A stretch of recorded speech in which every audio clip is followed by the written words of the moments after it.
Eh, ngiyafisa nje singene kwiziprofethi bese sivele siyifunda the whole year last year kuze kuyophela unyaka. Ngiyafisa sike sifunde nje ngoNkulunkulu kakhulukazi ngomusa wakhe. Funa sifunde ngomusa kaNkulunkulu namhlanje. Hleze mhlambe kunomuntu ozosizakala ozombona kabusha uNkulunkulu azombona uNkulunkulu onguNkulunkulu wothando. Kuba yikho bazalwane okudingekayo ukuthi uNkulunkulu simazi. Zonke izinto esihlulekayo ukuzenza kumele sizenze senzele uNkulunkulu. Sihluleka ngoba uNkulunkulu singamazi.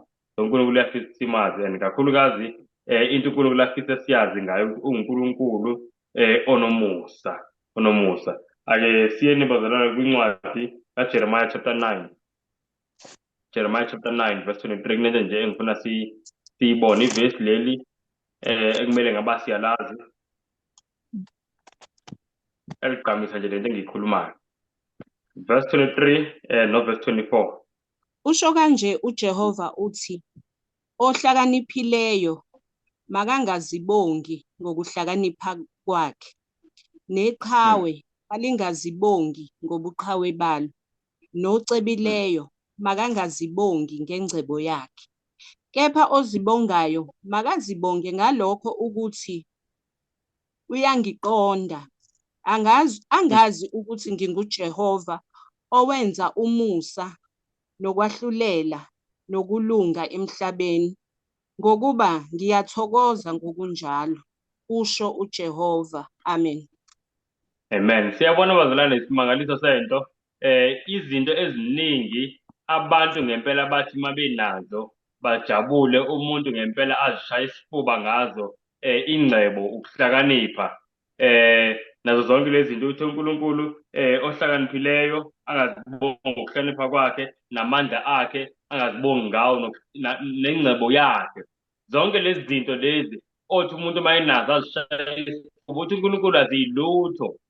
Kodwa into kumele ngempela ikuthokozise mawunayo yile ukuthi uyamazi uNkulunkulu, uyamqonda ukuthi uNkulunkulu owenza umusa nokwahlulela nokulunga, ngoba kulezi zinto uyathokoza uNkulunkulu. So bazalwane, uNkulunkulu uthi into ebaluleke kunazo zonke lezi zinye ingcebo, ukuhlakanipha, ukuhlakanipha, ngisho noba ngathi mhlambe ubuhle, zonke izinto umuntu othi uyazibonga ngazo, uyajabula ngazo, uthi uNkulunkulu lezo zinto lezo zishaya phansi mawuziqhathanisa nokumazi uNkulunkulu. Nabazalwane, mawufunda lenye ivesi elikhuluma ngokumazi uNkulunkulu kwincwadi kaJohane wokuqala, amanye amavesi asiwafunda ngizowasho nje, singawabhala phansi. Mawufunda kwincwadi kaJohane wokuqala kwi-chapter 2 verse 4, uthi lapha uJohane mayibhala uthi othi uyamazi uNkulunkulu kodwa engayigcini imiyalo yakhe, ungumqambi manga futhi neqiniso alikho kuye. Siyezwa bazalwane? So uthi umuntu othi uyamazi uNkulunkulu kodwa imiyalo yakhe akayigcini, uthi uyini? Ungumqambi manga, uqamba amanga futhi neqiniso alikho kuye. Ngamanye amazwi uthi Johane, awukwazi ukumazi uNkulunkulu ubese ungamlaleli. Kunento ngaye uNkulunkulu, kunento ngesimilo sakhe uNkulunkulu ekwenza ukuthi uthi mase umazi lento ikuphushe, ikupha amandla, ikuphoqe ukuthi umlalele uNkulunkulu. Siyabona bazalwane? So kukhona lokhu umuntu athi yazi mina uNkulunkulu ngiyamazi, ukuthi nje phela ngizashaywa izimo, yabona, ngisazama ukulungisa izimo, kodwa nje ngiyamazi uNkulunkulu, ngakhulisa ngayo uNkulunkulu. Uthi Johane, umuntu othi akamazi uNkulunkulu, umuntu othi uyamazi uNkulunkulu kodwa bengamlaleli, usuke eqamba amanga.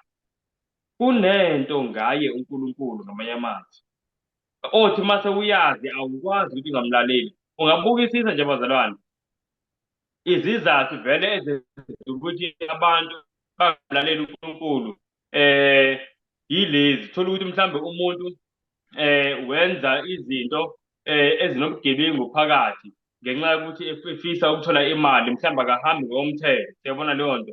Wenza izinto ezingekho semthethweni wesizwe nomthetho kaNkulunkulu, ngoba mhlambe efisa ukuthini? Ukuthola imali, yabo. So ukuphula umthetho lo, ngoba phela ulambile, angisho kunjalo. Kodwa bebekuthiwa uyamazi uNkulunkulu, beyomazi ukuthi uNkulunkulu uthi isiliva negolide yelakhe, uthi ney'lwane zakhe konke ukwakhe. Siyayibona leyo nto, uthi futhi uNkulunkulu uyakwazi ukuthi asiprovayidele zonke izidingo zethu. Njengoba nje uNkulunkulu engakhodlanga ngisho indodana yakhe, iyakwazi ukwenza konke lokhu. So uma ukuthi uyamazi uNkulunkulu ngalolo hlobo njenge-provider, akulula ukuthi uphule umyalo kaNkulunkulu uzihlukanise neNkulunkulu ngenxa yokuthi ufisa mhlawumbe ukuthola imali. Abanye abantu bathi bekholwa baze bangene kuma-relationship ngenxa yokuthi le relationship izombhenefitha njani ngokwemali. Siyayibona lona bazalwane, lokho ungamazi uNkulunkulu. Umuntu othi yena uyothi hayi cha uNkulunkulu ngiyamazi kodwa ngishaywa izimo. So ziningi bazalwane izinto, yabona okunye mhlawumbe uNkulunkulu ungamlaleli ngenxa yokuthi into ayikhulumile awu-understand kahle, ayiqondi ukuthi hayi uyikhulume kanjani. Yabona angenze isibonelo. uNkulunkulu ekhuluma nesizwe sakaSirayeli ethi abawele ulwandle olubomvu. Omunye umuntu uyothi hawu ulwandle siyothina amanzi uma yobuya kanjalo kanjalo kanjalo. Kodwa umuntu omaziyo uNkulunkulu ukuthi uNkulunkulu unamandla, ayikho into emhlulayo, uzosho ukuthi cha uNkulunkulu hawu ngeke ahlule ukubamba ulwandle. So kulula uNkulunkulu ukumlalela uma uthembe amandla akhe. Yabona leyo nto, kulula uNkulunkulu ukumlalela uma uthembe uthando lwakhe, kulula uNkulunkulu ukumlalela uma uthembe ukuhlakanipha kwakhe. So zonke lezi zinto bazalwane masizazi ngayo uNkulunkulu ukuthi kuyi-knowledge e-deep enhliziyweni, zenza ukuthi kube lula ukumlalela uNkulunkulu. So ngisho ukuthi into ebalulekile thina singabantu ukwazana noNkulunkulu, ukumazi uNkulunkulu. Ngithe sizokwazi bazalwane, sizofunda namhlanje ngomusa wakhe uNkulunkulu. Now umusa singathi yini? Umusa ungena lapho kukhona vele icala. Siyabona leyo nto, umuntu uthi akakwenzele umusa uma ukuthi into awuyidizili, angisho kunjalo. So ngesiZulu, inkinga yesiZulu siyahlanganisa grace mercy, isiNgisi sihlukanise kahle. I-grace ukuthola into ongayifanele, siyayizwa leyo nto, i-grace leyo. ngesiZulu sithi hayi kodwa umuntu wenze umusa. And then kube ne-mercy. I-mercy yilapho khona wenze okurongo, siyayizwa leyo nto, and then ungayitholi i-punishment obuyifanele. Ngamanye amazwi, i-mercy ukuthi ungayitholi lento obuyifanele embi kumele ize kuwena. Then i-grace ukuthi uthole into enhle kube kumele ungayitholi ngoba awuyifanele. Siyayizwa lona bazalwane. So konke lokho sithi umusa. Now ngifisa ngoba sikhuluma ngomusa kaNkulunkulu, ngifisa sibone bazalwane ukuthi yini isono, ngoba ungasiqondi kwethu isono nokuthi simnenga kanjani uNkulunkulu nokuthi simnyanyisa kanjani uNkulunkulu, yikho kubuye kwenza ukuthi singaqondi umusa kaNkulunkulu, ngoba isono sesithathe kancane. Kuba ngathi ezinye izinto siyazidizeva uNkulunkulu. Ngihleze ngisho ukuthi umuntu ebengakhuleka, besingakhuleka sonke sifaste noma u-7 days uphele sikhulekela into. Mayethanda uNkulunkulu ebengangaphenduli futhi angabi nacala, ngoba ayikho into esiyidizevayo bazalwane. Kodwa ngoba asazi isono, asibazi ububi besono ukuthi isono yini esiyenzile, ngezinye izikhathi sithethe kunezinto esizidizevayo. Siyayizwa leyo nto bazalwane. Ake sibuke nje le ndaba yesono. Ake siyele kuncwadi kaJohane. Now amanye amavesi siwavula, amanye ngeke siwavule. Johane ukuqala chapter 3 verse 4. Amen. John wokuqala chapter 3 verse 4 ufundeka kanje. Bonke abenza isono bayeqa nomthetho, ngokuba isono singukweqa umthetho. Amen. Amen. So lana siyatshela ukuthi isono yini? Ukuthi isono kungukweqa ini? Umthetho kaNkulunkulu.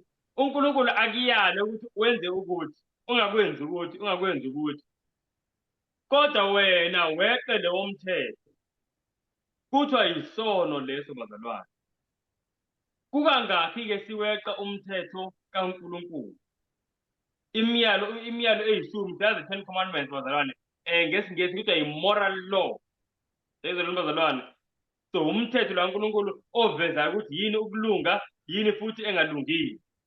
Yingakho siyazi ukuthi akulungile ungahloniphi umzali, akulungile ukuphinga, akulungile ukuqamba amanga. Abanye abantu bazothi hayi ukuqamba amanga cha akunankinga uma ukuthi uwaqambela ukuthi nokuthi. Kodwa uthi uNkulunkulu cha ungabofakazi okungamanga. phelele nje lapho, akazi ukuthi makunje makungekho nje.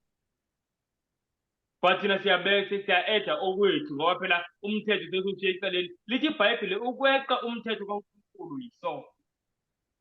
Ukweqa umthetho kaNkulunkulu ukufisa into yomunye ukuthi engathi ngasuka kuye kube yakho. Senzele bazalwane, yisono leso.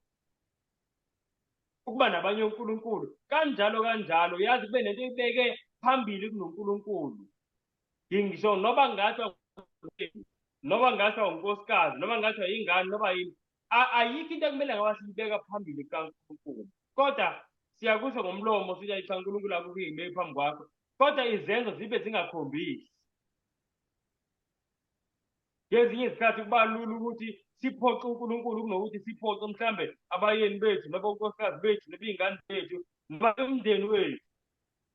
Umndeni ufuna lokhu, kodwa uNkulunkulu akakufuni lokhu. Ngigcine sengenza okufiswa ngumndeni, ngimphoxe uNkulunkulu. Ubani uNkulunkulu wami lapho? So isono ukweqa umthetho kaNkulunkulu, bazalwane. Now mawufunda incwadi kaJakobe chapter 4 verse 17, lokhu singakubhala. Lithi iBhayibhile kulowo okuhle angakwenzi kuyisono. Senzeni bazalwane, ngamazi ukuthi kulowo owaziyo ukwenza okuhle kodwa angakwenzi kuyisono. Kuyakwazi ukuthi abantu ababili benze into eyodwa kodwa abe eyedwa umuntu onayo. Mawukuthi unolwazi lokwenza okuthize okuhle kodwa ungakwenzi ukuthi ayisono leso. Sazwana bazalwane, ubunethuba uhlangane nomakhelwane wakho. Umakhelwane wakhe mhlambe bayamhleba abantu, bamtshela ukuthi nokuthi nawe silindaba sezidlulile kuwe. Sayizwa leyo nto, unethuba lokuthi uyinqamule leyo. Uthi makhelwane, uyazi kunento kanje ekhulunywayo ngawe. Cela uyiqaphele le nto, angazi noma iqiniso kodwa ngifisa ukwazisa kunento kanje ekhulunywayo ngawe. Now uyazi ukuthi vele lokho into e-right yokuthi uyenze. Uyazi kanjani? Ngoba nawe bekuthiwa wena ohletshwayo ubuyofisa ukuthi omunye umuntu oseduze nawe akutshele ukuthi hayi kunendaba ezikanje ezihambayo ngawe. Ungathi hamba uyimisele ugqoke kahle kanti ukhulunywa izinto ongazazi ngawe ezimbi. Kodwa uthi nethuba kanjalo uyithulele nje, uthi hayi cha ngeke, angifisi ukuthi ayavela ngami. Siyibona leyo ngenxa yokusaba abantu ngigcine ngiphoxa uNkulunkulu ngingakwenzi okuhle engikwazi ukuthi kumele ngikwenze. Kuningi bazalwane, futhi lithi iBhayibhile yisono leso. Nami efuba ngithi hayi cha, akumina engiyiqalile le ndaba. Ngisho noma akuwena oyiqalile kodwa sewuyizwile into ilokhu iyarawunda iyazungeza into ngomuntu futhi oseduze kunawe, hhayi nokuthi umuntu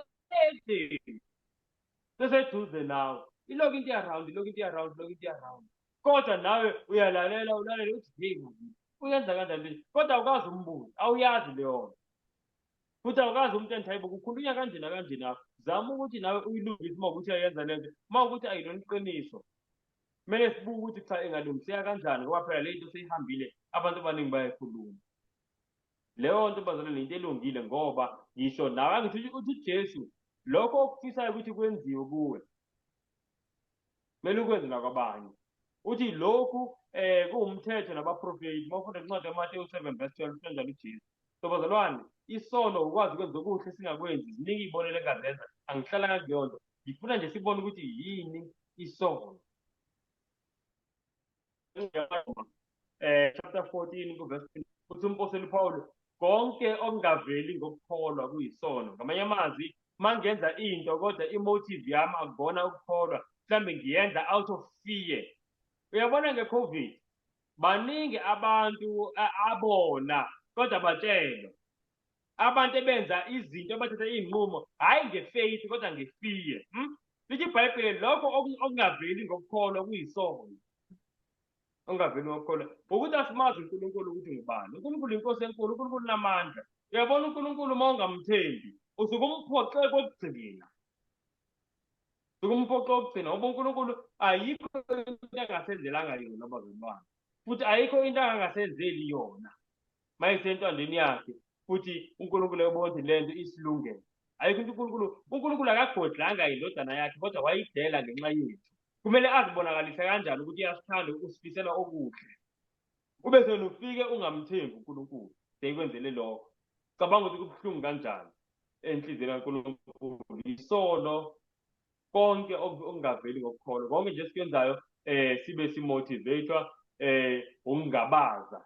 Kodwa phela sazi ukuthi uNkulunkulu uyosivikela noma ngeke asivikele. Yize khona umthetho kaNkulunkulu othi asihlanganeni kodwa thina ngeke sihlangane phela ngoba asiyazi into engasivelela. Seyizwa leyo bazalwane. Konke okungaveli ngokukholwa kuyisono. Kuningi okuyisono esikwenzayo phambi kwamehlo kaNkulunkulu. Na uJesu yakhuluma uma ufunda incwadi kaMateyu chapter 5:8. Uthi obuka owesifazane athi mayembuka enze njani amkhanukele noma abe ney'nkanuko noma amfisa angisekho umbeka kanjani ngesizulu. Ithi owenza lokho kuthiwa seyenze njani seyiphingile naye enhliziyweni yakhe. Seyizwa bazalwane. 5:28. Now uthi uJesu umuntu uyakwazi ukuthi aphinge enhliziyweni. Ngamanye amazwi okunye okuyisono esikuthatha kancane yisono senhliziyo, isono semicabango. Ngoba naku uJesu uthi umuntu uyakwazi ukuthi abuke owesifazane noma owesifazane abuke kuthiwa seyiphingile naye enhliziyweni yakhe. So isono uyakwazi ukusenza usiqede kulotwe ezulwini ukuthi wenze isono. Ungakaze usenze kodwa ngezandla. Usenze ngenhliziyo. Usenze ngenhliziyo. Seyizwa bazalwane. So ngamanye amazwi yonke imicabango emibi, yonke imicabango yesono esingathini esiyicherishayo, esibambelela kuyona, esiyivumelayo ukuthi ihlale ezinhliziyweni sidlinze ngayo. Imicabango emibi bengamele sidlinze ngayo. Ma ungadlinzi ngawo imicabango emibi, usathane ufaka kodwa usheshe uthini ukhiphe ungadlinzi ngawo. Cha, lokho bazalwane akubona isono ngoba kusuke kuyisilingo. Kodwa qala into wadlinza ngayo, wadlinza ngomcabango omubi. Ngizokucabanga okubi ngomuntu akusikubukeli lokhu. Khona nje sibone ukuthi inisono. Asiyele kuZechariah chapter 8:17. Lokhu sokufunda ngoba ivesi leli abantu abangalijwayele. Zechariah 8:17. uZechariah iTestament elidala yini isono. Sifunda ngomusa kaNkulunkulu kodwa sithi bazalwane ake sithini ake siqale sibuke ukuthi yini isono ngoba okwenza ukuthi sikuthathe kancane umusa kaNkulunkulu yingoba bazalwane asizibona ukuthi asifanelekanga kangakanani. Ukuthola yini noba yini ngisho ngikhuluma nje manje mina ngikhuluma izwi likaNkulunkulu angifanelwe ukukhuluma lelizwi likaNkulunkulu. Ngiyamkhumbula uJohane uMbhaphatisi, umuntu esingakaze sifunde ngisho nesono esisodwa ngaye, kodwa uthi mayitshela abantu ngoJesu uthi yazi lo muntu angifanele ngisho ukumphathela iy'cathulo. Umuntu wayisazi isono lowo wabese awazi nomusa kaNkulunkulu. Athi ngithunyiwe manje ukuthi ngibikezele ukufika kwakhe uJesu, kodwa lokhu ngumusa omkhulu engiwenzele, angifanelanga ngisho ukuphatha iy'cathulo zakhe. Ngisho noma bekungathiwa thula wena ungakhulumi lutho, phatha nje nazi iy'cathulo, ngeba nginikezwe into engingangifanelanga. Kodwa naku thina siphila manje kule nto zokugcina sibhukude esonweni, silokhu sithi ayi uNkulunkulu kodwa wenza kanjani engangenzeli ukuthi sitshentshe kunezinto so manje lento yenza ukuthi umusa kaNkulunkulu singawazi, singaw-appreciate. Zechariah 8:17 asike sibukeni. Ufundeka kanje. Ningacebi okubi ezinhliziyweni zenu, kube yiloyo nalowo ngomakhelwane wakhe. Ningathandi izifungo zamanga, ngokuba lezo zinto yilezo engizizondayo, usho uJehova. Amen. Yebo bazalwane, mayithi ningacebi okubi ezinhliziyweni zenu yilo nalo ngomakhelwane wakhe. Ithi asingacabangi okubi. Yabona uma uyifunda kwi-English ithi and let none of you imagine evil against his neighbor. Let none of you think evil against his neighbor. Ngingacabangi okubi ngomuntu, ngibe ngingazi ukuthi kodwa ngiloyo nginemicabango emibi ngayo. ma ukuthi umuntu vele kuyisidakwa ngithi uma ngimcabanga ngithi hayi isidakwa vele isidakwa lapho angicabangi kodwa umuntu uma ukuthi mhlambe udlulile wangibingelela ngibe sengithi mina njengobe ngibingelela nje wathola nje vele udlala ngami nje ungicabangele ungidisele okubi ungicabangele okubi awuyazi inhliziyo yomuntu sebona le mbazalwane uthi uNkulunkulu imicabango enjalo uyayizonda mhlambe nihleli nomuntu enkonzweni ukhuthele uthanda ukusebenzela uNkulunkulu bese mhlawumbe nomcabango nje ey'nhliziyweni zabanye nithi ayi lona uthi nje uthanda ukubukwa nje uthanda ukubuka umuntu othanda ukubukwa ingakho manje enze ngathi ukhuthele yilokho kodwa inhliziyo yomuntu iqiniso lithi awuyazi sewucabanga okubi ngomakhalelwa wakho uthi uNkulunkulu le nto uyayizonda siyibonile lento lwazo leli vesi lithini bese ngiyacabanga ngoba uNkulunkulu uyayizonda leyo nto so ingangisho ukuthi isono sisila enhliziyweni mawuzindla ngemicabango emibi yingakho iBhayibhile leli vesi ngilisho noma ake silibone leli vesi abantu bazalwane ake siliboneni aselincwadi yamaroma chapter 12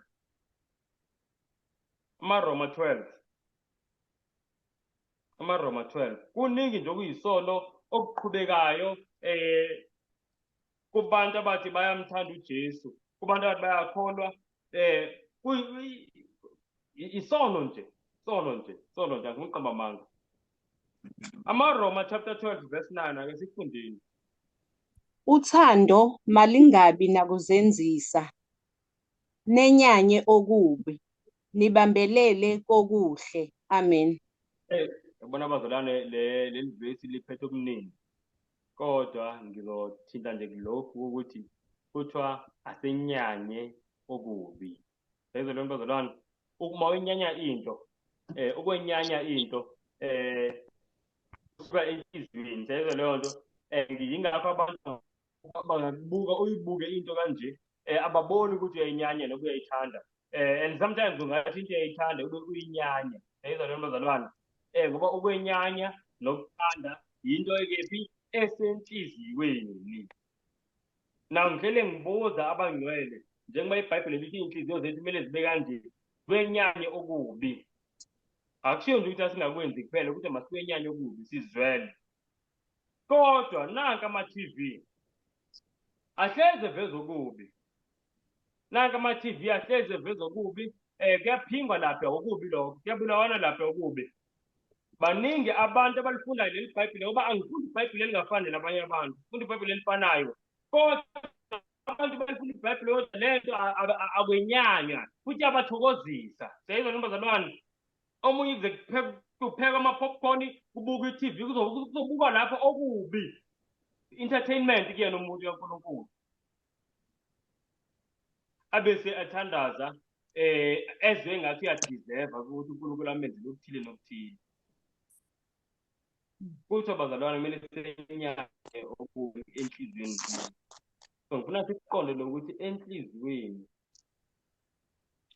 umuntu uyakwazi ukuthi one aqede kuningi okuyisono bazalwane okuqhubekayo na isono uNkulunkulu uyasenyanya uNkulunkulu njengoba ethi kwincwadi yamaroma 6 verse 23 ethi umvuzo wesono ngukufa uNkulunkulu befisa ukusibonisa ukuthi usenyanya kangakanani isono uNkulunkulu isono simzwisa ubuhlungu yingakho mawufunda kumaHebheru 6 verse 6 kuthiwa amasona sisazi ukuthi siyona kuthiwa uKristu simbethela kabusha sezelo bazalwane bese simbeke ohlazweni uKristu ngamanye amazwi uzwa leza inhlungu ayezizwa esiphambanweni njalo masisona nayo iBhayibheli ngiyokutshela iqiniso ngihlele ngisho kunenkathi iBhayibheli ungeke umthole uNkulunkulu ezenza uNkulunkulu akawaqamba amanga uNkulunkulu akanawo amahlaya uNkulunkulu futhi akanalo ihaba seyizwa leyo nto ngamanye amazwi leli vesi elithi uNkulunkulu mayethi uJesu simbethela kabusha masenza isono aliwona amanga alilona ihlaya futhi alilona ihaba kunjalo bazalwane cabanga ukuthi umbethela kangaki uJesu wena njengomKristu umzwisa kangaki uJesu ubuhlungu njengoba ufunda nje ngezinto ezenziwa abaFarisi bemthuka uJesu bethi makafe namasosha ngamaRoma konke lokho. Uthi uJesu nawe wenza okufanayo mawukuthi uyazifaka esonweni ube usazi ukuthi isono lesi. Ngamabomu nje wenza isono ngenxa yokuthi mhlambe siyakujabulisa, ngenxa yokuthi mhlambe uzozuza ukuthi nokuthi. Siyayizwa leyo bazalwane. Isono uNkulunkulu uyasinyanya isono, uNkulunkulu uyasizonda isono. uNkulunkulu wabhubhisa izidalwa ezenziwe ngesandla sakhe. Siyayizwa leyo nto bazalwane. Uyavumela kuzamcolo wabhubhisa umhlaba wonke ngenxa yesono. Ngenxa nje yesono. Hayi ukuthi kunento eziningi, ngenxa yesono. Futhi uNkulunkulu isono sasemcasula kakhulu, isono sasezinhliziyweni zabantwana bakhe. Ngakho uma ufunda kwincwadi kaGenesis chapter 6 verse 5, uNkulunkulu ubalula isimo sezinhliziyo zabantu, uthi inhliziyo zabo zicabanga okubi ngaso sonke isikhathi. Lize lithi iBhayibheli uNkulunkulu wazisola ngokuthi umdaleleni umuntu emhlabeni. Seyibona, uyambona uNkulunkulu sizonda kanjani isono bazalwane. uNkulunkulu akashintshi-ke. Uyambona uNkulunkulu njengoba ethanda kanje umuntu, kodwa isono simenza ukuthi akhulume amazwi kanje, athi ngiyazisola ngokuthi ngimdaleleni umuntu emhlabeni, ngenxa yokuthi abantu basebezinikele esonweni. So uNkulunkulu isono akuyona into encane. Manje isono uNkulunkulu usuke umkhuba kakhulu. Yabo, babekuthi singavezelwa inhliziyo kaNkulunkulu njalo masisona. Angazi ngingathi besingayeki ukona bazalwane. Isono siyamkhuba uNkulunkulu. Ungathi ngamanga into encane, uNkulunkulu uyamlimaza ngamanga. Isono nje yinto embi kakhulu. Isono. Now ake sibuke bazalwane sifunde ngomusa kaNkulunkulu. Musa kaNkulunkulu. Uyabona mase sibona isono ububi baso. Sibona kahle umusa kaNkulunkulu ukuthi awuqonde into engaqondakala ukuthi umuntu somlimaze kanje. Ukwazi kanjani ukuthi akuthethelele kanje? Akuthethelele futhi ngokuphelele. Kube ngathi awukaze wona. Lokho sikuqonda kahle mase siqonda kahle ububi besono. Isono uNkulunkulu sizonda kangakanani. Ake sibuke nje abazayo. Ake sibuke indawo uNkulunkulu esitshena ukuthi uyasithanda. Selincwadi ngathinta kakhulu sifunda ngothanda uNkulunkulu, ngabuthi uNkulunkulu abantu abamfuni ngoba abantu uNkulunkulu abamazi.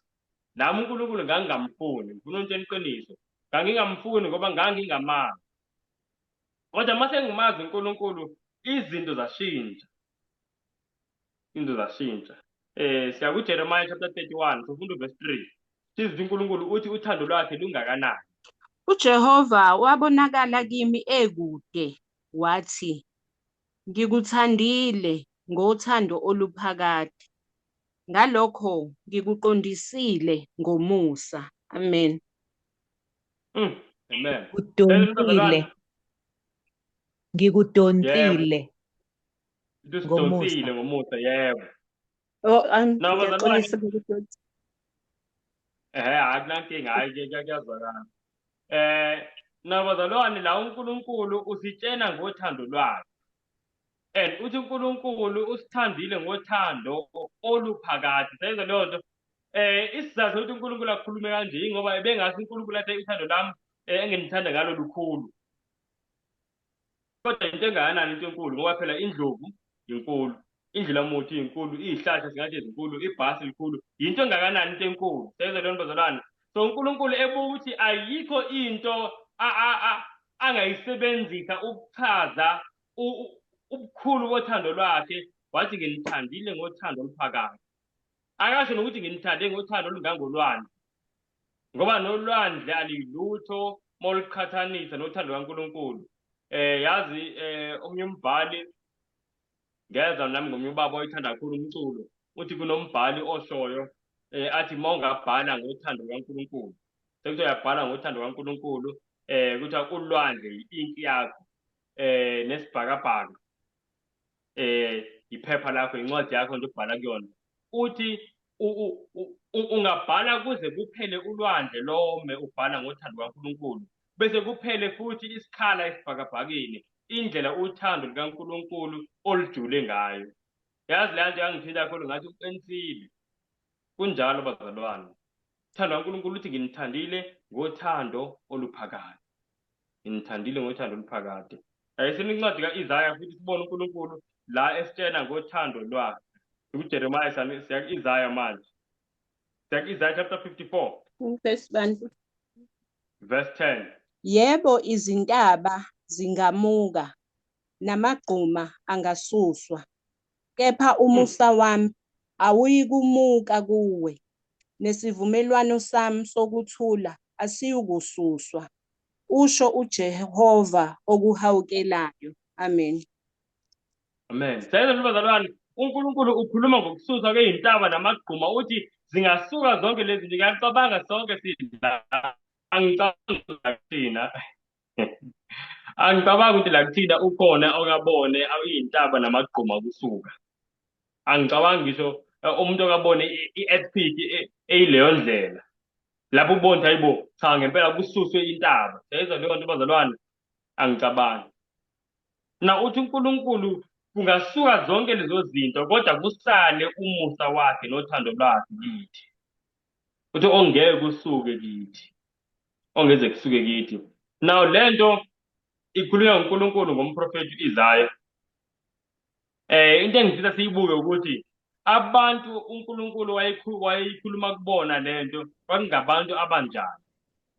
Le nto siyayithola ukuthi abantu labo wayekhuluma nabo u-Isaya kwakungabantu abanjani. Masifunda kwincwadi ka-Isaya chapter 1 la iqala khona nje indaba incwadi ka-Isaya ethunywa ukuyokhulunywa nesizwe sakwa-Israyeli. Ake sibuke ukuthi labantu labo uNkulunkulu abathanda ngalolu hlobo. Yabona umuntu uma ethi hayi indlela engikuthanda ngayo kungasuka ngisho iy'ntaba, kusuka amagquma kodwa ngeke ngiyeke ukukuthanda. Ngubona ukuthi aha, uthando olunjani lolo.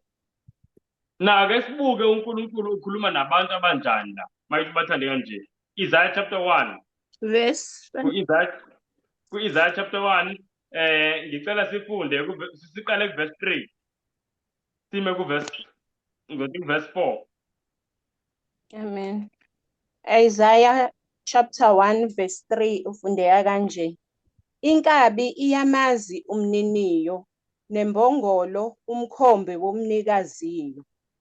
U-Israyeli akazi, isizwe sami asiqondi.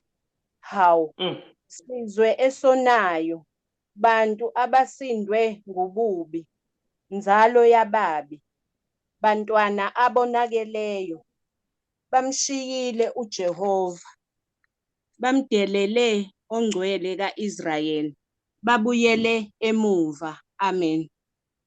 Kangabantu abanjani? Abantu babemdelela uNkulunkulu esizweni sakwa-Israyeli.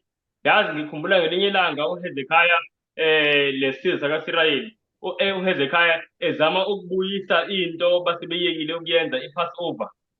Ngoba indlela basebemdelele ngayo ngase kufakwe iy'thombe ngisho etempeleni kaNkulunkulu kuningi into ey'ningi. uHezekhaya wathi uma ingena eba yinkosi ibuse eba yinkosi wathi hayi mina ngifisa ukuthi ngivuselele leya nto uNkulunkulu ayisinikeze yona ngenze i-Passover. Wamema bonke abantu base-Israyeli. Lithi iBhayibhile abaningi bahleka bamhleka bathi yini lo zama ukuyenza, yini lo zama ukubuyisa kuyona. Bamhleka abantu babemdelela ngalezi khathi uNkulunkulu isono sasibi bazalwane. Ake sibuke nalinye ivesi seku-Isaiah chapter 1 asifundeni uverse 6. uNkulunkulu la uchaza isono sabantu usifanekisa nani? Ngathi ney'londa ezigcwele umzimba. Ake sibukeni verse 6. Kusukela ematheni onyawo kuze kube sekhanda, akukho okuphelele, ngamanxeba nje, nemivimbo, nemidwa emisha. Akukhanywanga ubomvu, akuboshwanga, akuthanjiswanga ngamafutha. Amen. Amen. Siyezwa lo bazalwane, uNkulunkulu uveza ububi besizwe sakwa-Israyeli uthi bafana nabantu abagulayo ababomvu nje iy'londa kusukela ekhanda phezulu ukuya phansi kwey'nyawo. Ayikho indawo ephilile, ukufa nje konke, isono nje konke. Uma wehla nayo ngesiba sayifunda, uma ufunda ku-verse 10 uze uNkulunkulu ababize ngokuthi bayisodoma negomora. Cabanga laba abantu abakhethiwe isizwe sakwa-Israyeli sibizwa ngeSodoma ngeGomora. Indlela ababesobona ngayo labantu laba.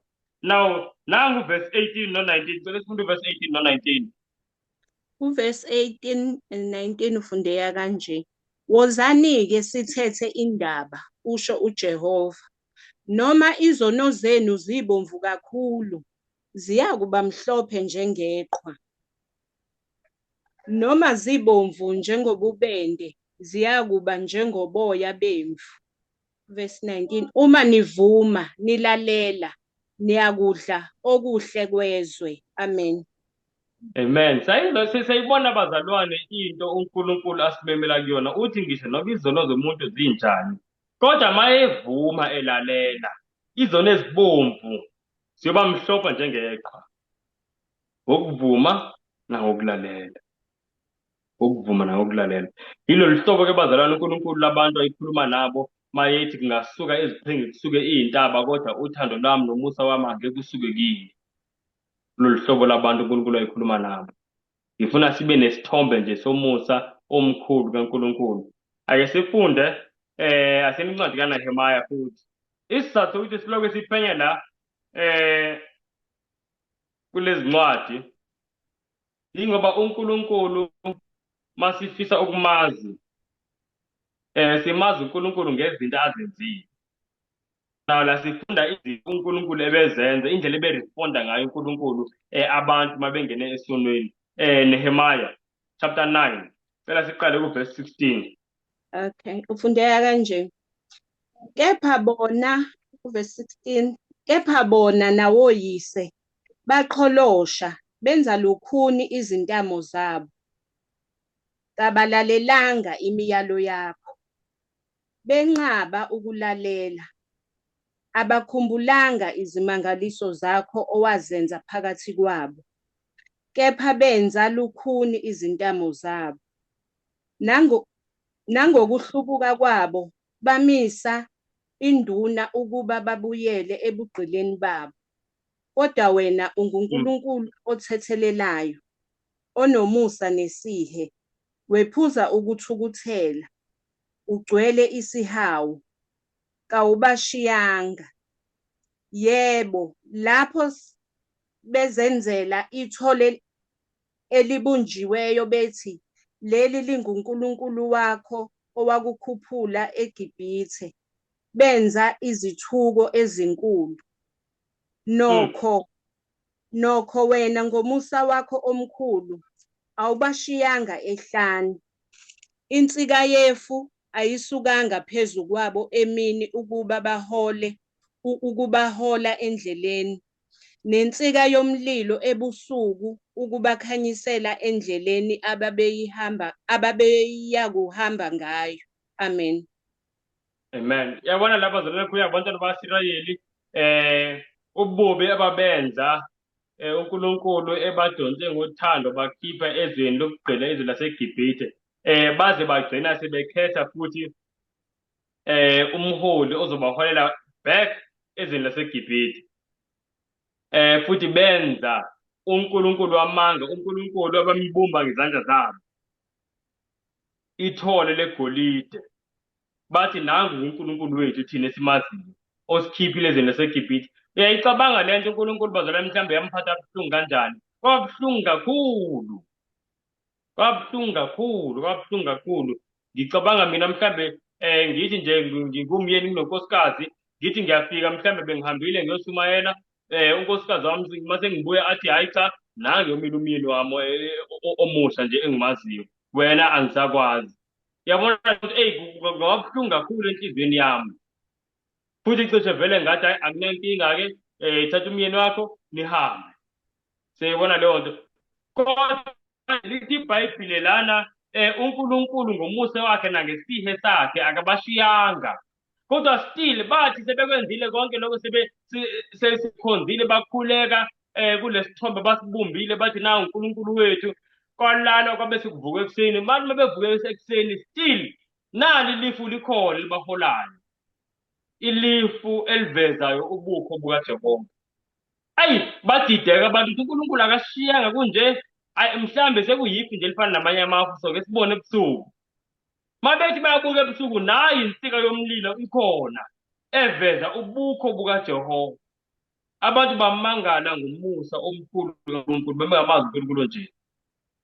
uNkulunkulu bazalwane unomusa omangalisayo kakhulu. Ake sibukeni indaba eseke sayibuka mhlawumbe iyokugcina le. Asenincwadi amakhosi ngithi amakhosi angisho. Amakhosi esibili chapter 21. Indaba yokugcina lesiyibukayo siloke sibuyele emuva zange sibe sithi Nehemaya moya mofuna amakhosi sibuyele emuva futhi siloke sibuyele emuva siloke siqale kuJeremiah siloke siya backward. Amakhosi esibili lithi iBhayibhili ohlakaniphile angazidli ngokuhlakanipha kwakhe futhi onamandla angazidli ngamandla akhe noyisicebi angazidli ngobucebi bakhe kodwa into ebalulekile ukwazi uNkulunkulu. Amakhosi esibili yebo chapter 21 ngaqala nje kuverse 1 siqale kuverse 1 sehle nayo. Amakhosi esibili chapter 31 ngizomane ngikumisa nje ufunde mangingasho ukuthi yima uqhubeka ufunda. uchapter bani? 21 Oh, chapter 21 sifunda ngendaba esike sikhulume ngayo kaningi yenkosi uManase. Asike sizweni ngale nkosi ke sikhumbuzane nje ukuthi uNkulunkulu esemkhonzayo uNkulunkulu njani. Ngiqale kuverse 1. Yebo. uManase uyinkosi kwaJuda. uManase wayeneminyaka 12 ekuqaleni kwakhe ukubusa. Wabusa iminyaka engu-55 eJerusalema. Igama likaNina lalinguHefisiba. Wenza okubi emehlweni kaJehova, njengezinengiso zabezizwe uJehova abaxosha phambi kwabantwana baka-Israyeli. Wabuye wakha izindawo eziphakemeyo uHezekiya uyise azichithile. Wamisela uBhali ama-alithare, wenza u-Ashera njengokwenza kuka-Ahabi inkosi yakwa-Israyeli. Wakhuleka ibandla lasezulwini walikhonza. Wakha ama-alithare endlini kaJehova. uJehova asho ngaye ukuthi, ngiyakubeka igama lami eJerusalema. Wakhela nalo lonke ibandla lasezulwini ama-alithare emagcekeni omabili endlu kaJehova. Ake simeni la njengoba ikhuluma nje ukuthi la inkosi uManase wakhuleka koBhali nako-Ashera kanjalo kangonkulunkulu laba abayizithixo. uBhali-ke wayesetshenziswa kakhulu ukuthi yinkosi yelanga, futhi uBhali wayephinde kwezinye izizwe kusaba ngathi yidlozi elithile. Mawukuthi kunenkosi enkulu eshonile, umoya wayo kube ngathi uBhali. uBhali nje wayengena into eziningi kahle kahle igama likaBhali yalithola kaningi eBhayibhelini. No-Ashera labo onkulunkulu onkulunkulukazi bezizwe. Kuthiwa inkosi yakwaSirayeli uManase ekumele ngabe ikhonza uJehova kuthiwa yakhuleka kulabo onkulunkulu ukuthi yakha ama-alithare wabo endlini kaJehova. Ayigcinanga lapho, yakhuleka futhi kulo lonke ibandla lezulu. Manje ibandla lezulu akushiwo ukuthi wakhuleka mhlambe kuNkulunkulu, cha, ikhuluma ukuthi wakhuleka kwinkanyezi nezinyanga nelanga. Wakha ama-alithare wazo emagcekeni omabili. Sakhumbula ngisho indlu kaNkulunkulu yayinamagceke, and kuthiwa uNkulunkulu kuthiwa uManase wafaka emagcekeni amabili wendlu kaNkulunkulu wafaka lezi zithombe. Wafaka igceke elingaphandle, outer court, wafaka naphakathi kwindawo engcwele. Ngicabanga ukuthi mhlawumbe wafaka nakwindawo engcwele. uManase wamdelela uNkulunkulu ngendlela emangalisayo. Ngeke ngizwe kuthiwa mhlawumbe uyithathile ley'thixo ayokhuleka kuzo le ey'ntabeni. Kodwa manje lokhu akwenzayo ukuthi athathe konke lokhu akulethe la etempilini kaNkulunkulu, okungaze uthi yena uma ikhuluma ngomlomo wakhe izenzo zakhe ngathi zikhuluma zithi uNkulunkulu ake sibone uzokwenzani, yini angayenza vele. Le nto abathi uNkulunkulu akayifuni ngizoyifaka egcekeni lakhe sibone uzokwenzani. Nakho kwenza uManase. Liyaqhubeka iBhayibhili, asiqhubekeni nalo bazalwane. Verse 6. Wadabulisa indodana yakhe emlilweni, wahlola imihlola, wenza imilingo, wamisa abanamadlozi nabathakathi, wenza okubi okuningi emehlweni kaJehova, waze wamcunula.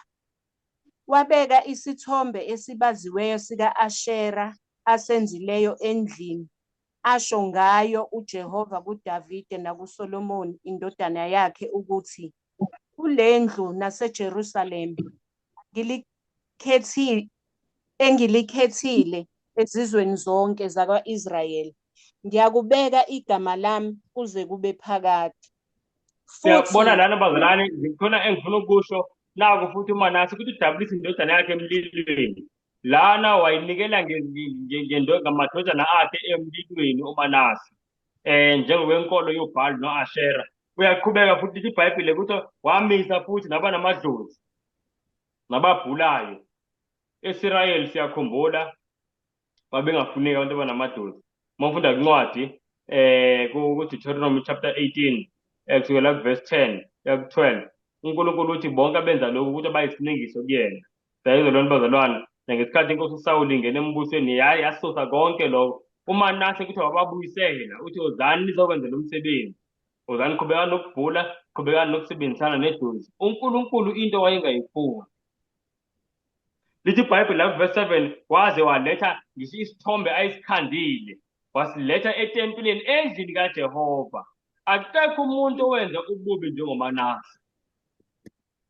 Wayiloke lezi zinto aziletha engathi wayiloke engathi ngenhliziyo uthi uzokwenzani kanti vele uJehova yini ayoyenza uma ngenza kanje. Lokhu ifaka nje lezi iy'thombe. Ngeke ngizwa mina ukuthi le nto uyenza le ey'ntabeni ngoba vele babekhona abantu abakhonzayo lezi ey'ntabeni. Manje zilethe endlini kaJehova. Liyaqhubeka iBhayibheli mhlawumbe akeseqe asiyeni ku-verse 16. uverse 16 uthi, futhi uManase wachitha kakhulu igazi elingenacala, waze wagcwalisa iJerusalema kusukela ekuqaleni kuze kube sekugcineni, ngaphandle kwesono sakhe onisa ngaso uJuda ngokwenza okubi emehlweni kaJehova. Sayizolweni bazalwane, uManase ngaphandle kwalezi zinto ebezenza lezi ezibaliwe, kuthiwa futhi wabulala kakhulu, wachitha igazi elingenacala, waligcwalisa iJerusalema lonke uManase. Naw yazi ngiyonitshela enye indawo engicela ukuxoxela yona bazalwane.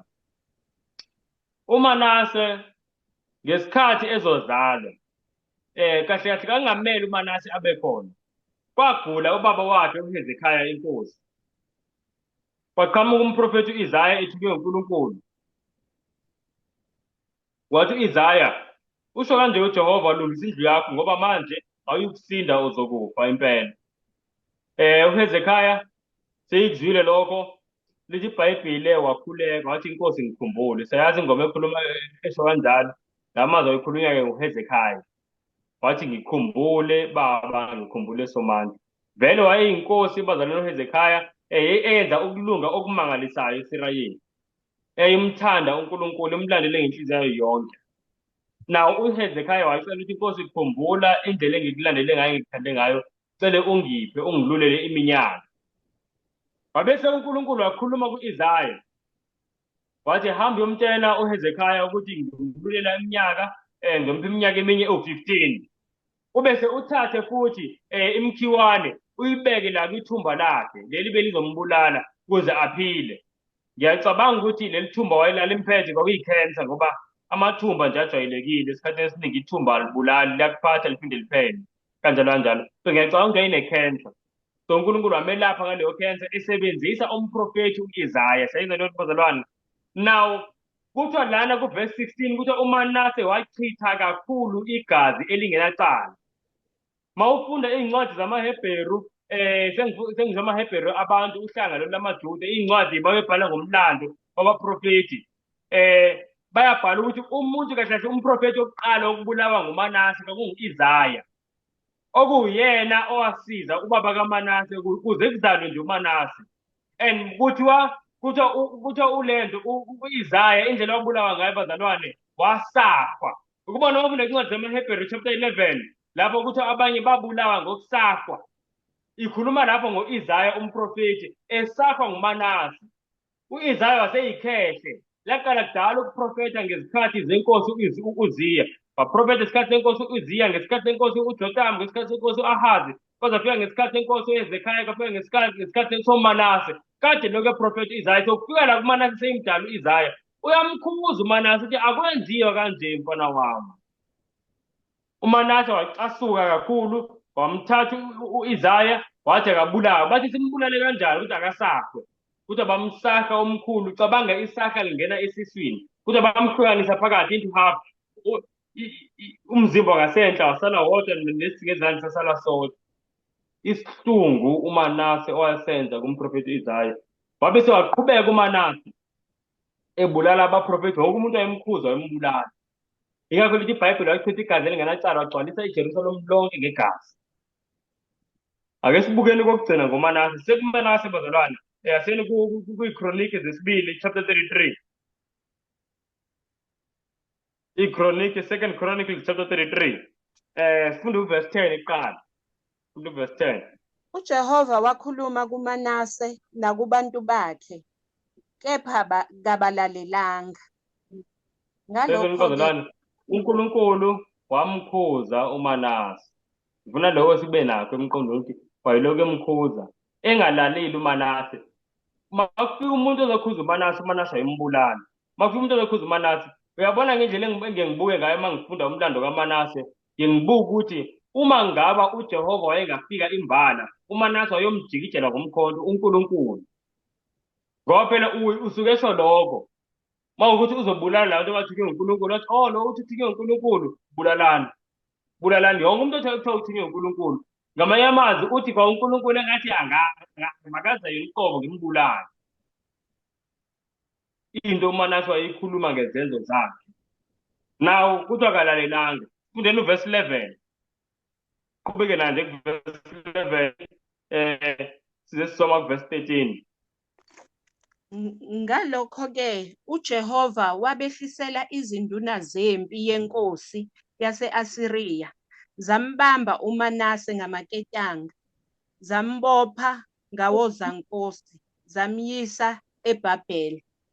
Lapho esekuhluphekeni, wanxusa kuJehova uNkulunkulu wakhe, wazithoba kakhulu phambi kukaNkulunkulu wawoyise, wakhuleka kuye, wancengwa nguye, wezwa ukunxusa kwakhe, wambuyisela eJerusalema embusweni wakhe.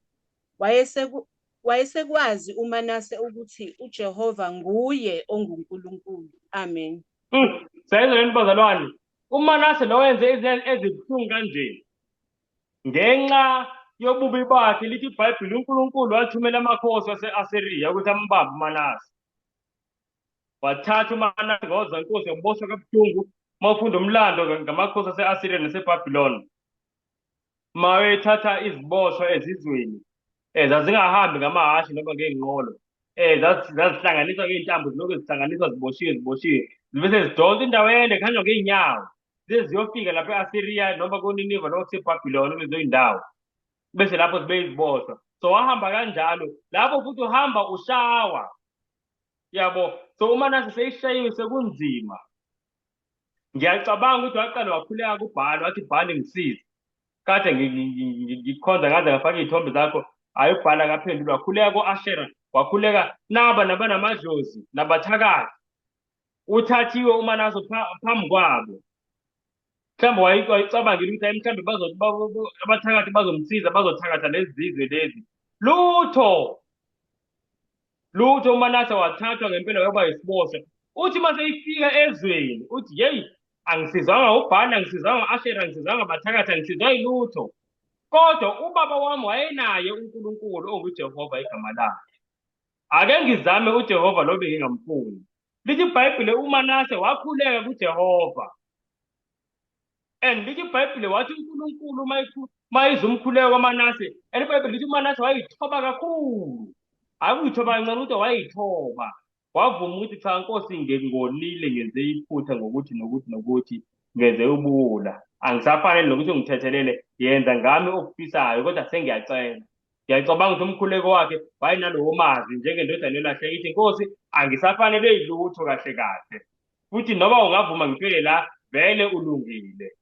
Ngoba lithi iBhayibhile wayithoba kakhulu, akakhulekanga njengomuntu ongathobekanga ongathi cha mhlambe ufanele ukusizwa uNkulunkulu, cha, kuthiwa wayithoba kakhulu uManase. Naw lithi iBhayibhile uNkulunkulu ngempela wamuzwa wamphendula umkhuleko wakhe. Lezoni bazalwane, kuthiwa ngempela uNkulunkulu wambuyisela uManase eJerusalem embusweni wakhe. uNkulunkulu phezu kwazo zonke lezi zono beseyizenzile uManase. Ake sithathe isikhathi sicabange bazalwane, njengoba besesifundile ukuthi uNkulunkulu usenyanya kanjani isono.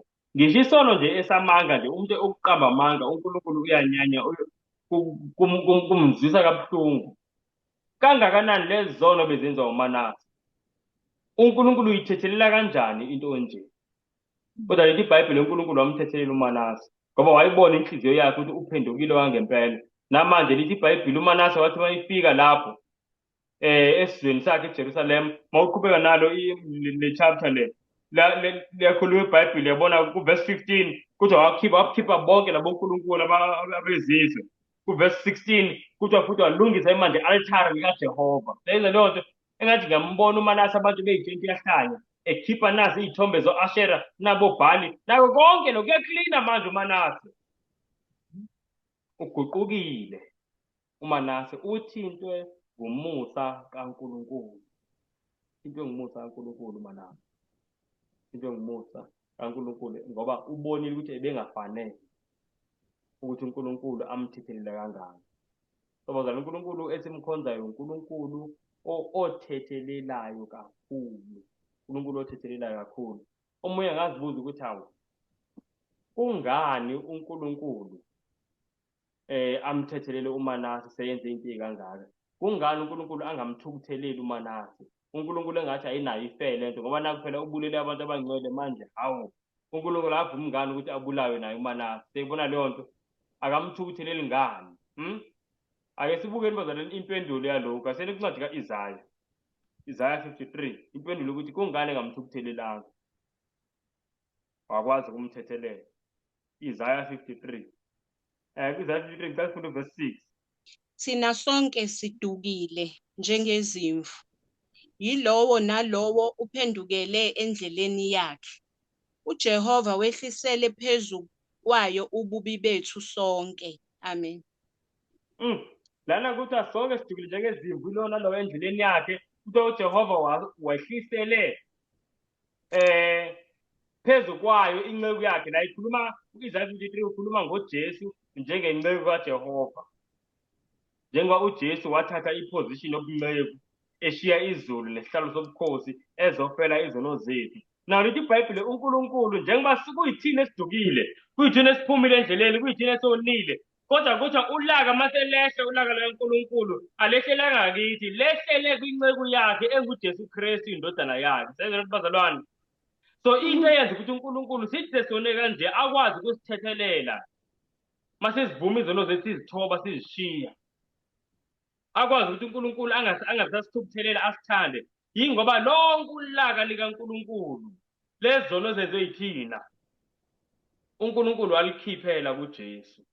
Njengoba sibona uJesu ephila impilo yokuhlupheka, engekho umuntu okahlupheke njengoJesu, engekho umuntu oke azalwe ngendlela uJesu azalwa ngayo. Konke lokho kukhisha ulaka. Ungayazi uma ngaba wawungabuka impilo kaJesu, uphila nje ngesikhathi kaJesu, wawuyofunga ukuthi cha ngempela iyindida indaba yalo muntu othi indodana kaNkulunkulu. Uba indodana kaNkulunkulu kanjani kodwa zonke izinto zakho ziza kanzima, uyahlupheka, uzalelwe esibayeni, yonke into yafisa kanzima. Ngisho noba uJesu seyisecaleni, kuthiwa asikho isigebengu esake saphathwa kabuhlungu ngendlela uJesu aphathwa ngayo kabuhlungu. Kukhishwa ulaka ngoNkulunkulu, ulikhiphela kwindodana yakhe. Kuba ngathi uNkulunkulu wayemthukuthelele uJesu esazalwa. Lithi iBhayibhile mawufunda kwincwadi kaLuka chapter 2, kuthi bahamba oMary baye eBethlehem, kuthi abazalwane baze bathola indawo esitebeleni samahashe esibayeni kahle kahle. Kuthiwa ngoba yayingekho indawo yabo ezindlini lezi eziqashisayo. Yayizwa leyo nto, yonke into ibabhedela ngoba uNkulunkulu wayekhipha ulaka elikhiphela kuJesu. uJesu nguye owathwala ulaka okumele ngaba lonke ilizwe akithi ngenxa yezono zethu. Ngike ngizwe abantu bathi uNkulunkulu uyangijezisa ngesono sami. Ngithi lo muntu akazi ukuthi uthini. Babethi uNkulunkulu angakujezisa ngesono sakho ngaphela ngawe. uNkulunkulu wajezisa uJesu ngezono zethu ukuze thina ngaye uJesu masimamukela sizishiye izono zethu sisinde bazalwane, sisinde. Nangu umusa kaNkulunkulu sithi sesimlimazile simphindaphindile. uNkulunkulu futhi aphinde kube uyena okhokhayo icala lesono sethu ngokuthi anikele indodana yakhe. Ngoba ayekho omunye umuntu ayengakhokha icala lethu ngaphandle kaJesu. So uNkulunkulu wayengena-choice. Ingakho uSathane wayezitshela ukuthi umuntu ngesikhathi engene esonweni ayikho into uNkulunkulu angayenza manje. Umuntu ulahlekile, akusekho okungenziwa. Ngoba kwakungamfikelanga emqondweni uSathane ukuthi uNkulunkulu angayenza into enjengale ukuthi avume ngokunikela indodana yakhe. Seyizwa leyo nto bazalwane. Ingakho uJesu uma ekhuluma ngomnikelo owenziwa uNkulunkulu akakhulume ngathi into encane. Uthi uNkulunkulu walithanda kanje izwe ukuthi wanikela ngendodana yakhe ukuphela kwayo. Uthi uJesu uthando likaBaba libonakaliswa kule nto, yinto eyisimanga le. Thina siyithatha kancane kanje bazalwane. uNkulunkulu uyasimema namhlanje. Sisonke bazanti ake siyicabangisiseni indaba yomusa kaNkulunkulu nendlela uNkulunkulu asithande ngayo. Sikhumbule ukuthi ngenxa yesono ayikho into esiyideserva uNkulunkulu, sideserva ukufa. Athi ngenxa kaJesu namanje siyaphila bazalwane. And ngiyafisa ukusho ukuthi uManase ophenduke seyilimele, seyishayiwe, seyibukene kanje nokufa. Akudingeki ukuthi kube kanjalo kuthini yabo. Ngoba ngezinye izikhathi siyaphenduka ngempela simamukele uJesu, kodwa kube khona lesisono engibambelele kusona. Sona uNkulunkulu yisona. Ingakho uJakobe uma ekhuluma mawufunda incwadi kaJakobe chapter 2 uthi uJakobe umuntu ophule umthetho owodwa kufanele ukuthi uyiphule yonke ngoba yonke ivela kuNkulunkulu oyedwa. So mawuphula umthetho owodwa kahle kahle inkinga yakho ukuthi uNkulunkulu awumlaleli, awufuni ukumlalela. Wena ungathi naye kodwa ngimlaleli into encane, kodwa isiphetho sithi awumlaleli uJehova. Uyabona nini bazalwane? Naw singalindi size uNkulunkulu akhulume ngizothini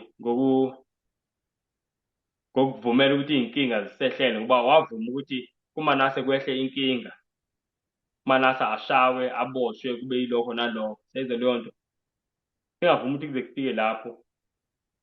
Sicele nje amandla uNkulunkulu ukuthi sishiye lezo sono. Noba yisiphi, noba yisono esenhlizweni nje engisaze mina ngedwa, awekho umuntu osaziyo. Abantu ababengibuka babona iqhawe lokholo, kodwa mina ngiyazi ukuthi ngibambekile esonweni. Sishiye isono ngamandla avela egazini likaJesu. uNkulunkulu akafisi ukuthi kuze kufike leli thuba leli ukuthi siyalimala, yabo. Kodwa uNkulunkulu uqala akhulume kanje njengoba sikhuluma manje ngezwi. Masingamlaleli ekhuluma ngezwi lakhe, uNkulunkulu uyaqala-ke manje uyakhuluma ngenhlekelele empilweni yomuntu, uqala izinto zonakala. Seyibona leyo nto. Ingakho uma ufunda ngey'nhlupho zazifike ezweni laseGibhithe, akuqalanga kubulawe zonke iy'ngane zaseGibhithe. Zakhumbula uNkulunkulu wayeqala nje ngey'nhlupho ey'ncane, amanzi abe igazi, kufika amaselesele, kufike nezinto lezi, yabona, bese kuba yichotho. Ekugcineni kwafa iy'ngane zomuntu, wonke umuntu, firstborn of every family. Isizathu sokuthi uNkulunkulu angaqali ngale punishment ekuyiyona enzima kunazo zonke, usuke efisa ukuthi abantu baphenduke bengakalimali kakhulu. uNkulunkulu akakuthokozeli ukulimala kwabantu, but ngenkani yethu uNkulunkulu ugcine evuma izinto ebengafisi ukuthi zenzeke ngoba ufisa ukuthi sibuyele kuye. Sinye isikhathi uma singalaleli ilizwi, uNkulunkulu asenayo enye i-choice ngokuthi akhulume nje ngey'nhlekelele ukuze sibuyele emqondweni. Sibuyele emqondweni. Bazalwane, nguye lo ubaba wethu osezulwini. Akaqondakali umuntu ongathi umlimaze kanje, akuthande kanje, kodwa nguye lo uNkulunkulu esimkhonzayo. uNkulunkulu onamandla, kodwa nguNkulunkulu futhi o-gentle ngendlela emangalisayo. uNkulunkulu onokulunga, kodwa uNkulunkulu futhi ozwelanayo nabantu abagcwele ububi. uNkulunkulu onesineke esimangalisayo. Kuyadida nje kakhulu isimilo sikaNkulunkulu. uNkulunkulu namanje uyasibiza, bazalwane, jasinikele konke kuye, konke kuyisono. Inhloso kaJesu ekuze emhlabeni ukuqeda isono ebantwini. Inhloso kaJesu. Ayisisivaleni la isifundo sethu bazalwane. Singavala nje ngomkhuleko bese sithathe imibuzo. Baba osithandayo kakhulu, siyamangala masibona uthando lwakho. NjengoDavide inkosi siyabuzana ukuthi singenzani ngenxa nje Nkosi yomusa ongaka usivezele wona. Uthi wena Nkosi asithathe indebe yakho yosindiso. Iyona Nkosi indlela singakubuyisela ngayo lo Nkosi ubuhle usivezele bona. Uthi sithathe nje Nkosi usindiso othe wasivulela lona ngokufa kwendodana yakho Jesu Kristu. Nginxusa Nkosi ngempela silithathe silamukele usindiso okubiza Nkosi ukuthi masilamukela konke okunye siyakushiya sikushaya indiva. Size Nkosi ukuthi kube njalo. Ngiyabonga kakhulu egama likaJesu Kristu Nazareth. Amen. And as for me, I will behold thy face in righteousness. I shall be satisfied when I awake with thy likeness. I want to be just